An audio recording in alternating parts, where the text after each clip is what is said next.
War and Wives. Archie was a good soldier.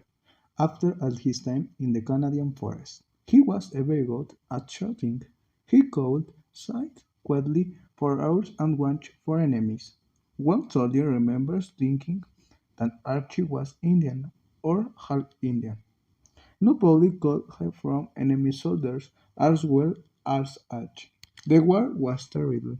Tens of thousands of men died on both sides. In the fields of Belgium, Archie saw death everywhere. One night they put his clothes on a tree. In the morning he saw that was not a tree. It was the arm of dead soldier. In January 1916, Archie was shot in the head. He went to a hospital for a few weeks to get better, but he was some hurt again. This time he was shot in the foot. He lost a toe and part of his foot. Archie's war ended. He was sent back to England. Years later, Griswold spoke about the First World War. There was taught us a terrible lesson about the modern world, he said.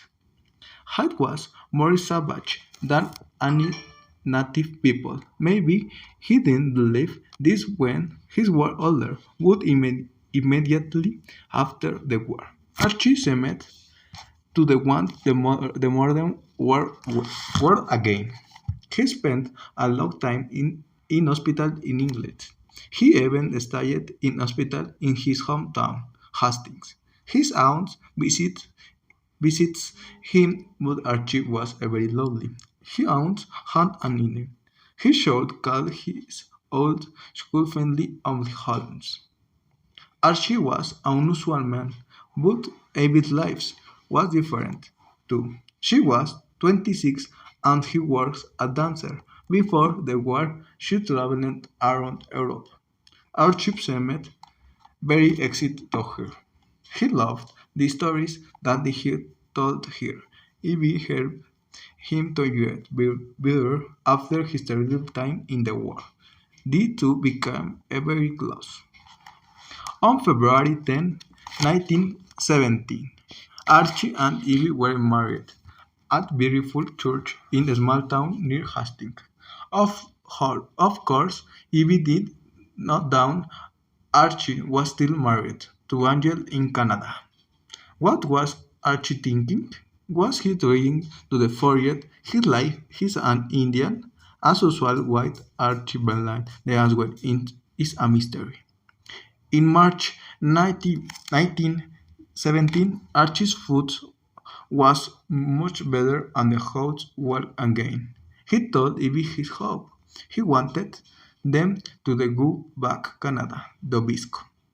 Mary lived there and Archie's wife, Inglés, lived only 100 kilometers away. Again, we can't imagine was in Archie's mind. But Ivy was excited that the idea of lives in the Canadian forest. She agreed to go. Archie traveled first, leaving on September 19, 1917. He wanted his new wife to come and meet him later, but terrible news was waiting for Archie back in Canada. Ivy worked as a dancer.